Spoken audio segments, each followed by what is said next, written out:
तो जैसे आज हमारा लास्ट डे है ये बेगमपुर के बादशाह के टॉपिक का। फिर उसके बाद साकार मुरलियों से अब हम स्टार्ट करेंगे, क्योंकि अव्यक्त मुरलियां मेरे ख्याल से हमने काफी कुछ पढ़ ली हैं।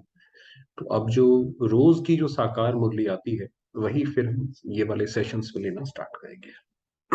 चलिए। तो बाबा कह रहे हैं, सभी अपने को विधाता बाप द्वारा विधि और विधान को जानने वाले समझते हो। हमें ऐसा लगता है कि जो बाबा का ज्ञान है वो हमें पूरी तरह समझ आ गया है कि हर चीज की विधि क्या है और विधान, ये जो कर्मों की गति है, भाग्य की गति है, वो पूरा का पूरा हमें समझ आ गया है। हमें ऐसा लगता है या उसमें भी अभी हमारे सवाल है। विधि और विधान को जानने वाले हर संकल्प और हर कर्म में सिद्धि स्वरूप होते हैं। तो जब हमें किसी चीज की विधि पता पड़ गई तो हमें उसकी सिद्धि तो मिल ही जाएगी। सिद्धि माना वो कार्य करने की सफलता। हमें पता है कि भाई चाय कैसे बनती है। अगर किसी को पता है कि चाय कैसे बनती है तो वो तो 2 मिनट में बना देगा। तो सिद्धि तो मिल गई उसको, यानी उस चीज की। तो ऐसे अपने को अनुभव करते हो सिद्धि स्वरूप अर्थात बेगमपुर का बादशाह। अब सिद्धियों में भी सबसे बड़ी सिद्धि कौन सी है? भाई किसी ने बोला कि उसने बहुत साल तपस्या की, उसने पानी पे चलना सीख लिया। तो अपने बहुत फेमस कहानी है, वो अपने गुरु के पास गया, कहता है गुरु जी देखो मैंने इतनी साल कड़ी तपस्या की और अब मैं पानी पे ऐसे ही चल सकता हूँ। तो उसने बोला कि इसमें क्या बड़ी बात है, ये तो नाव से तो एक काम पहले से ही हो सकता है। तो माना कि उसका फायदा क्या हुआ। तो इसी तरीके से अगर हमें हर कार्य में सफलता प्राप्त होती भी है तो सबसे बड़ी सफलता क्या है, उसका सबसे बड़ा फायदा ये है कि बेगमपुर का बादशाह, हमारे गम सारे दूर हो जाने चाहिए। ये सबसे बड़ी सिद्धि है। तो भविष्य राज्य भाग्य प्राप्त करने के पहले वर्तमान समय भी बेगमपुर के बादशाह अर्थात संकल्प में भी गम और दुख की लहर ना हो। तो ये बताया कि हमारे संकल्प में भी बिल्कुल अंतर मन तक भी कोई दुख क्या होता है, गम क्या होता है, ये हमें ना पता हो। क्योंकि दुख धाम से निकल गए, दुख धाम से निकल गए। अब हम कलयुग हम छोड़ आए पीछे और अब संगम युग पर खड़े हो। तो क्योंकि अब हमने जब दुख धाम छोड़ दिया, उस नर्क से बाहर आ गए, तो उसके फिर दुख से भी पार हो गए। ऐसे संगम युगी बेगमपुर के बादशाह अपने को समझते हो ना, बेगमपुर का बादशाह अर्थात सर्व खुशियों के खजानों का मालिक। तो उसको जब सारी अपने मन को खुश करना आता है तो फिर उसकी सारी के सारे गम वैसे ही दूर हो गए और वो खजानों का मालिक हो गया। खुशियों का खजाना ब्राह्मणों का जन्म सिद्ध अधिकार है। क्योंकि हम बाबा के बच्चे हैं, जो बाबा का ज्ञान है, बाबा के गुण है, शक्तियां हैं, वो हमारे लिए ही तो हैं। इस अधिकार के कारण ही आज श्रेष्ठ आत्माओं के नाम और रूप का सत्कार होता रहता है। ऐसे बेगमपुर के बादशाह जिन्हों का नाम लेने से ही अनेक आत्माओं के अल्पकाल के लिए दुख दूर हो जाते हैं, जिनके चित्रों को देखते चरित्रों का गायन करते हैं। आप देखिए देवताओं का ऐसे ही होता है ना, कि मंत्र जो होता है, क्या देवताओं के नाम लेते हैं भाई, बोलते हैं ये मंत्र जपो और आपके दुख जो है दूर हो जाएंगे। तो वो हम हमारे ही हैं और दुखी आत्मा खुशी का अनुभव करने लगती है। ऐसे चैतन्य आप स्वयं बेगमपुर के बादशाह। तो बाबा कह रहे हैं ऐसे अगर हमारे नाम से लोगों के दुख दूर हो जाते हैं, हमारे चरित्रों का गायन करने से वो खुशी हो जाते हैं, तो सोचो हम कैसे होने चाहिए। तो बाबा ने कहा अंत में भी आपकी स्थिति ऐसी बनेगी, तभी तो वो जो पूजा होती है वो सार्थक सिद्ध होगी। अपने खजानों को जानते हो, सर्व खजानों को स्मृति में रखते हुए सदा हर्षित अर्थात सदा प्रकृति और 5 विकारों के आक्रमण से परे। तो बाबा ने जैसे बताया ना, विष्णु का जो चित्र है वो बिल्कुल आइडियल चित्र है। जो हम बार बार उसको डिस्कस करते हैं। तो जैसे जैसे हमें सर्व खजाने प्राप्त होते जाएंगे तो शेष नाग के जो 5 फन है, धीरे धीरे धीरे धीरे हम उस सब पे विजय प्राप्त करते जाएंगे, उसके आक्रमण से परे हो जाएंगे, प्रकृति और विकारों के। इसी खुशी के खजानों से संपन्न स्वरूप, एक बाप दूसरा न कोई, ऐसा अनुभव करते हो। तो ये खजाने, उन खजानों में भी सबसे बड़ा खजाना कौन सा है जिससे बाकी सारे खजाने प्राप्त होते हैं? तो वो है एक बाप दूसरा न कोई। कि बाकी सारे आत्माएं तो खुद शिव बाबा से ही लेती हैं, तो हम उनसे फिर क्यों आस रखें कि भाई वो हमारी मदद करें? तो हम डायरेक्ट शिव बाबा से आस रखें ना। तो एक बाप दूसरा न कोई।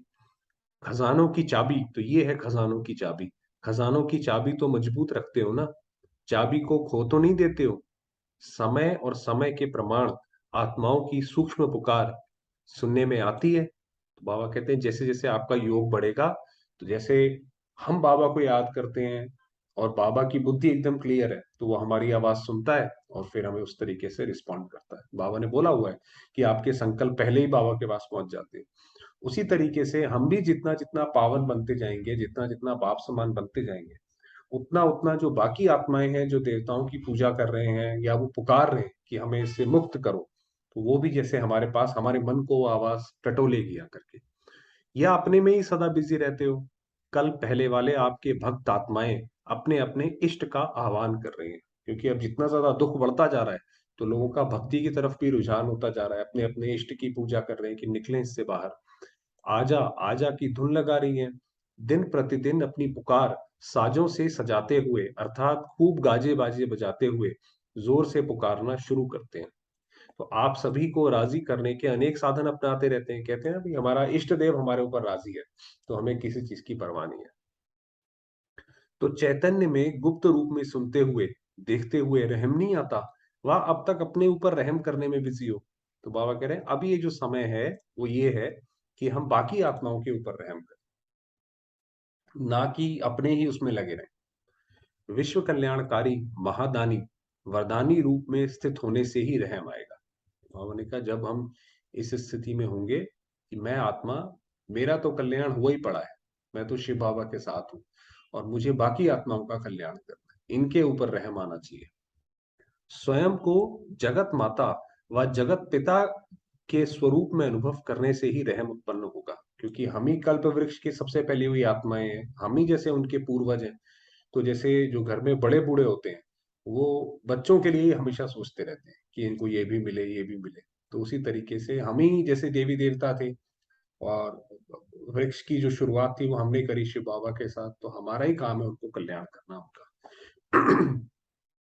किसी भी आत्मा का दुख व भटकना सहन नहीं होगा। अब ये देखिए ये बाबा जो है, क्योंकि हमें जो बाबा शिक्षा दे रहे हैं तो बाबा भी तो उन्हीं पे का स्वरूप है, पर्सोनिफाइड है। तो इसीलिए देखिए बाबा भी कह रहे हैं किसी भी आत्मा का दुख व भटकना सहन नहीं होगा। इसलिए जब हमारे साथ भी कुछ होता है तो बाबा को वो अच्छा नहीं लगता। लेकिन इस स्वरूप में बहुत कम समय ठहरते हो। समय प्रमाण सेवा का स्वरूप बेहद और विशाल होना चाहिए। बेहद का स्वरूप कौन सा है? अभी जो कर रहे हो इसको बेहद कहेंगे। मेला बेहद का हुआ, तो बाबा ने कहा ये जो बेहद का जो स्वरूप है उसका मतलब ये नहीं कि हम टीवी पे आए तभी हम जो है सेवा कर सकते हैं, ऐसा नहीं है। अपनी अवस्था हम ऐसी बनाएं कि विश्व को हम वैसी सकाश दे सके। पहले की भेंट में अब बेहद समझते हो, लेकिन अंतिम बेहद का स्वरूप क्या है? माना पहले तो जब ये 1975 की वाणी है, तो पहले तो इतनी बड़ी बड़ी प्रदर्शनियां नहीं होती थी, उसके बाद फिर बड़े बड़े प्रोग्राम हुए, जवाहरलाल नेहरू स्टेडियम वगैरह में भी हुए। तो बाबा ने कहा पहले के हिसाब से बेहद है, मगर इसका आगे का और बड़ा है, अंतिम स्वरूप और बड़ा है। समय की रफ्तार प्रमाण सिर्फ संदेश देने के कार्य में भी अब तक कितने परसेंट को संदेश दिया है, कि संदेश दे दिया उसको आत्मा को। इसीलिए बाबा ने बोला ना महादानी और वरदानी। महादानी है, उसने दान कर दिया, उसने ज्ञान का दान कर दिया कि भगवान आया हुआ है, सृष्टि परिवर्तन हो रही है। मगर वरदानी जो है उसको अनुभव भी कराएगी वो आत्मा। तो बाबा ने कहा सिर्फ संदेश देने का जो महादानी का कार्य है वो कितना परसेंट किया है? सतयुग के आदि की 9 लाख प्रजा आपके सामने दिखाई देती है। जो सतयुग की जो प्रजा होगी 9 लाख, वो प्रजा भी अपने आप में बहुत अच्छी होगी। तो बाबा ने कहा वो आपको दिखाई पड़ते हैं सारे के सारे। आदि की प्रजा की भी कुछ विशेषताएं होंगी ना, वही बताया। ऐसी विशेषता संपन्न आत्माएं सभी सेवा केंद्रों में भी दिखाई देती हैं। वह भी अभी घूंघट पे ही है, घूंघट में ही है माना वो भी अभी पुरुषार्थ कर रही है। 16,000 की माला दिखाई देती है। तो आपको पता है 3 तरीके की माला है, एक है अष्टरत्न 8 रत्नों की माला, फिर है 108 माना 100 अलग और 8 पहले वाले तो 108, फिर है 16,108। तो 3 तरीके की माला है। जो 16,000 की माला दिखाई देती है, टीचर्स ने 16,000 की माला तैयार की है। घूंघट खोलने की डेट कौन सी है? जैसे घूंघट होता है ना, जैसे नई बहू आती है तो घूंघट रखती है, तो उसी तरीके से अभी अगर मान लीजिए घूंघट है तो बीच में कोई पर्दा है, आत्मा पूरी तरीके से पुरुषार्थ नहीं कर पा रही है, तो वो मतलब जैसे घूंघट में है अभी। समय प्रमाण अब होना है ही, लेकिन ऐसे समझकर भी अलबेले मत बनना। अब बेहद के प्लान्स बनाओ। बेहद के प्लान्स अर्थात जिन भी आत्माओं की सेवा करते हो वह हर एक आत्मा अनेकों के निमित्त बनाने वाली हो। माना ऐसी सेवा करें हम कि दूसरी आत्मा भी जाकर अनेक आत्माओं की सेवा करे। एक एक आत्मा बेहद की आत्माओं के सेवा के प्रति निमित्त बने। अब तक तो आप स्वयं एक एक आत्मा के प्रति समय दे रहे हो। आप ऐसी ही आत्माओं की सेवा करो जो वह आत्मा ही अनेकों की सेवा अर्थ निमित्त बने। बाबा ने कहा ऐसी सेवा करो। अब ये नहीं कि सिर्फ हम ही जाकर हर एक जगह करें, जिनको हम ज्ञान दे रहे हैं वो भी आगे दे, उनके नाम से सेवा हो। जैसे कई आत्माएं अपने संबंध, संपर्क और सेवा के आधार पर अनेकों में प्रसिद्ध होती हैं, अर्थात उनके गुणों और उनके कर्तव्य की छाप अनेकों प्रति पहले से ही होती है। आपको पता है कई आत्माएं होती हैं तो थोड़ा सा नामी ग्रामी पहले से ही होती है, भाई ये व्यक्ति तो बहुत अच्छा है, अगर ये कोई काम कर रहा है तो गलत नहीं कर रहा होगा। इसमें सिर्फ धनवान की बात नहीं है, लेकिन या सिर्फ पोजीशन की बात नहीं है, लेकिन कई साधारण भी अपने गुण और सेवा के आधार पर अपनी अपनी फील्ड में प्रसिद्ध होते हैं, चाहे राजनीतिक हो चाहे धार्मिक हो, लेकिन प्रभावशाली हो, उनको जैसे कि लोग फॉलो करते हैं। ऐसी आत्माओं को चुनो जो आपके लोगों की तरफ से वह आत्माएं सेवा अर्थ निमित्त बनती जाए। अब बाबा जैसे उसका एक डायरेक्शन दे रहे हैं, ऐसी क्वालिटी की सर्विस अभी रही हुई है, ऐसी सर्विस करनी है हमें। नाम के प्रसिद्ध दो प्रकार के होते हैं, एक पोजीशन की सीट के कारण, दूसरे होते हैं गुण और कर्तव्य के आधार पर। तो सीट के आधार पर वालों नाम वालों का प्रभाव अल्पकाल के लिए पड़ेगा। मान लीजिए कोई राजनीतिज्ञ है, कोई पॉलिटिशियन है, आज वो सीट पे बैठा है तो उसकी बहुत वैल्यू है, उसको हर लोग सब कहते हैं। तो बाबा ने कहा उसका मगर प्रभाव जो होगा वो अल्पकाल के लिए, जब तक वो सीट पर है तब तक होगा। गुण और कर्तव्य के आधार पर आत्माओं का प्रभाव सदा काल के लिए पड़ेगा। तो किसी के गुण अगर जनता अगर अच्छा मानती है तो उसका प्रभाव भी अच्छा पड़ेगा। इसलिए रूहानी सेवा के निमित्त ऐसी प्रसिद्ध आत्माओं को निकालो, तब थोड़े समय में बेहद की सर्विस कर सकेंगे। इसको कहते हैं विहंग मार्ग।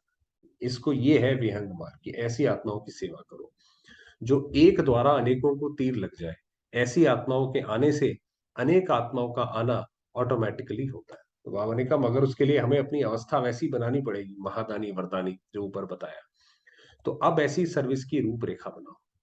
ऐसी सेवा के निमित्त बनने वाली आत्माएं आप गॉडली स्टूडेंट्स की तरह रेगुलर स्टूडेंट्स नहीं बनेंगी, सिर्फ उनका संबंध और संपर्क समीप और स्नेही युक्त होगा। तो बाबा ने कहा ऐसी आत्माएं जैसे आप बाबा के बच्चे रेगुलर हो, मुरली रोज सुनते हो, है ना, और आप बाकी सारी धारणाओं पे चलते हो, खाने पीने की, ब्रह्मचर्य की, वो ऐसे नहीं चलेंगी। वो सिर्फ जैसे उनको आना अच्छा लगेगा।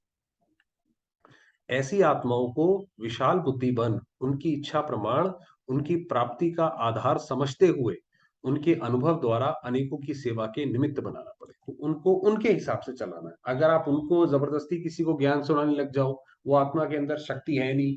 कोई डॉक्टर ऐसी किसी को दवाई दे दे, दवाई बहुत अच्छी हो, पावरफुल हो, मगर वो कमजोर पेशेंट को दे दे तो उसकी तो हालत और खराब हो जाती है। तो उसी तरीके से जैसे डॉक्टर को पता होता है कि कहाँ पे क्या देना है, उसी तरीके से हमें भी पता हो कि किस आत्मा को कितना ज्ञान सुनाना है, कितना ये पचा सकती है, तो उसको उसी हिसाब से चलाएं। इस बेहद की सेवा अर्थ परखने की शक्ति की आवश्यकता है, वही बताया कि परखना आता हो। इसलिए ऐसी विशाल बुद्धि बन सेवा का विशाल रूप बनाओ। आप देखेंगे ऐसी विशाल सर्विस का सबूत कौन से सपूत बच्चे देते हैं। तो चलिए यही एक काम करते हैं कि कल 24 घंटे तक, जब तक हम दोबारा मिलें, किसी ना किसी को हम ज्ञान जरूर सुनाएं, और ऐसे सुनाएं कि वो आत्मा भी जो है अपने पैरों पे खड़ी हो जाए और आगे सेवा करे।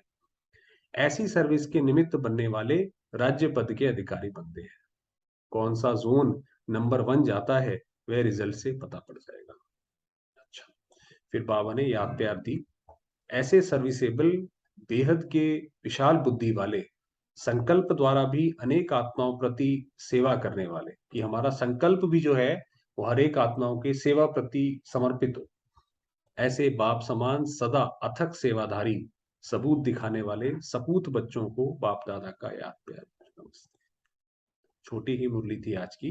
बाबा ने यही बताया कि सबसे ऊपर कि पहले तो बेगमपुर के बादशाह, अगर विधि और विधान को जानते हो तो बेगमपुर के बादशाह हो गए, और फिर उसके बाद ऐसी सेवा करो कि सामने वाली आत्मा को भी एकदम से जैसे उसका उद्धार हो जाए। चलिए, समय हुआ है, थोड़ी देर बाबा को याद करते हैं।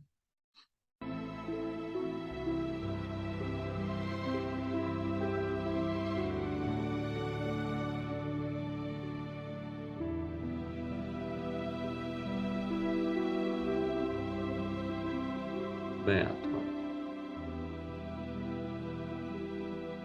ज्योतिर्लिंग।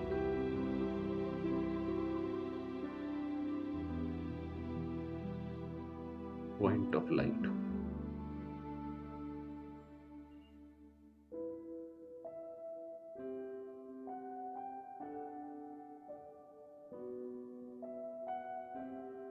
शिव बाबा। निराकार।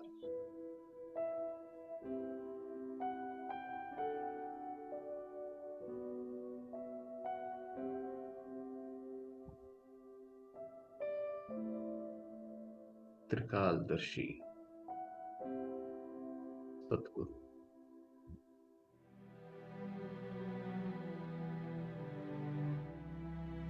विश्व रचयिता।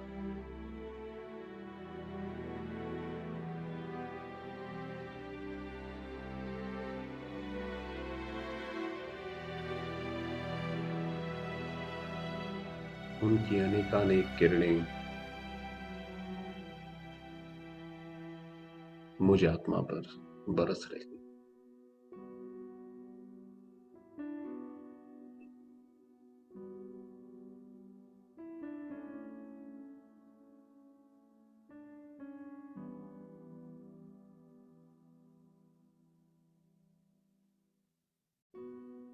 अनुभव करेंगे इन दिव्य किरणों को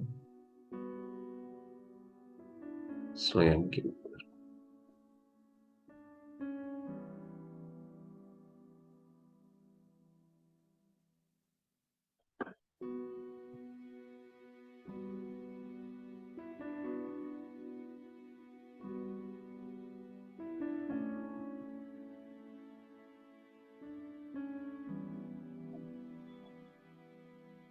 मैं आत्मा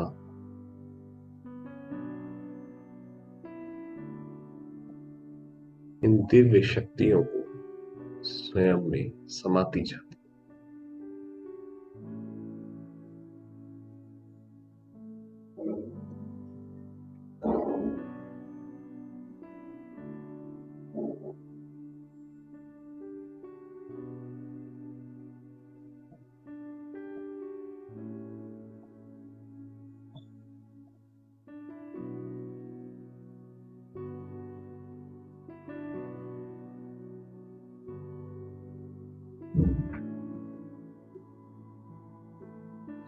मेरे बाबा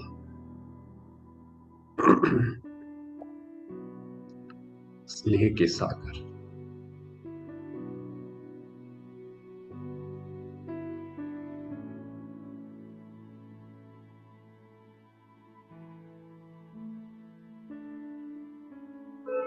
उनका अपार स्नेह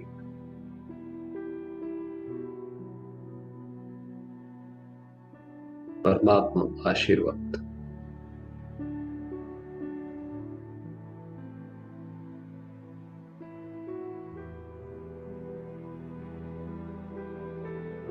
मुझे आत्मा पर बरस रहा है।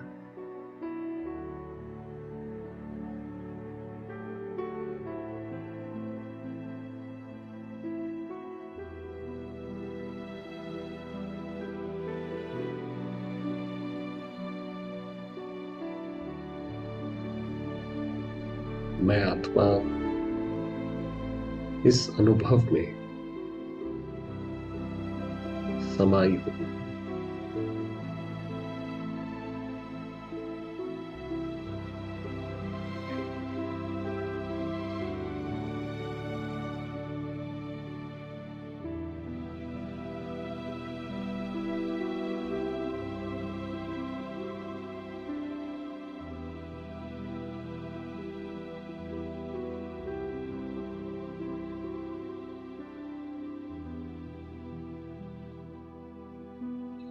मैं आत्मा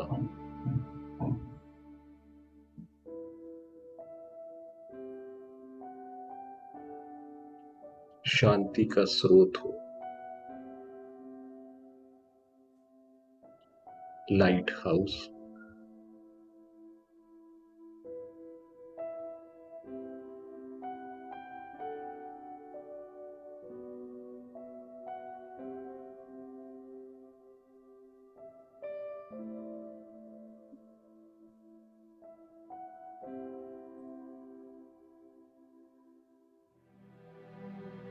शांति की किरणें सारे संसार में फैला रहे हैं।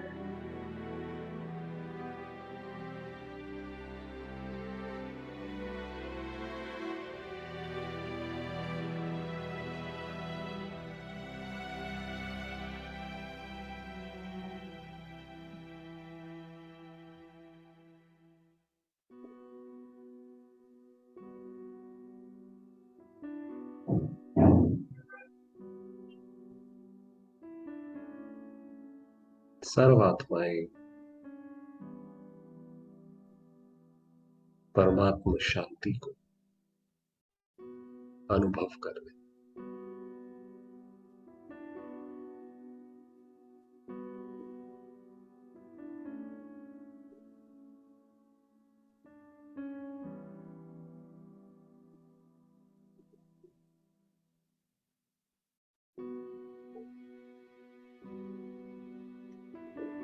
अपने दुखों से, चिंताओं से मुक्त है।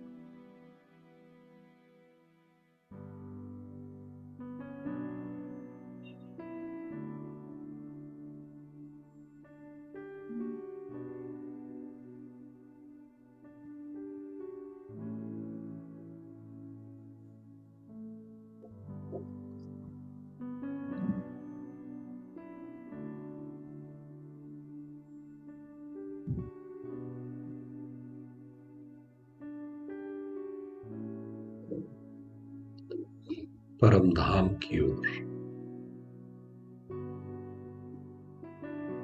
आकर्षित हो रही हूं।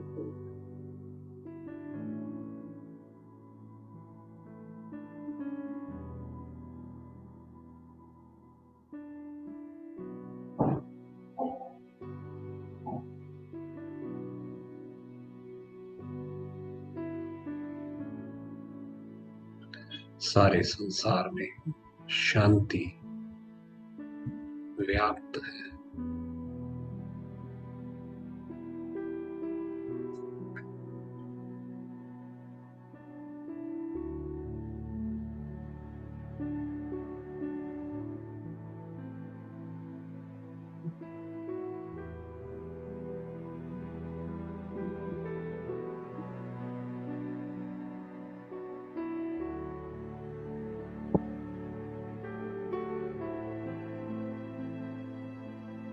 शांति के सूर्य शिव बाबा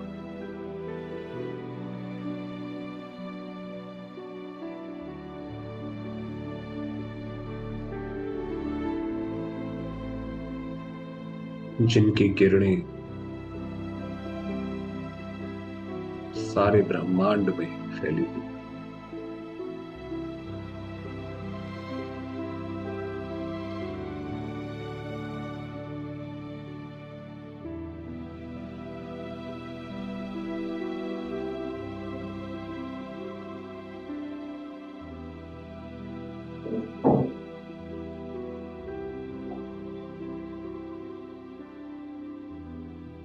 मैं आत्मा भी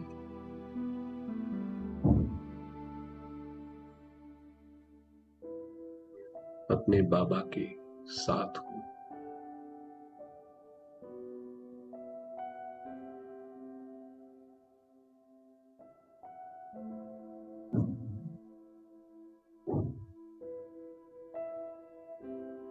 कंबाइंड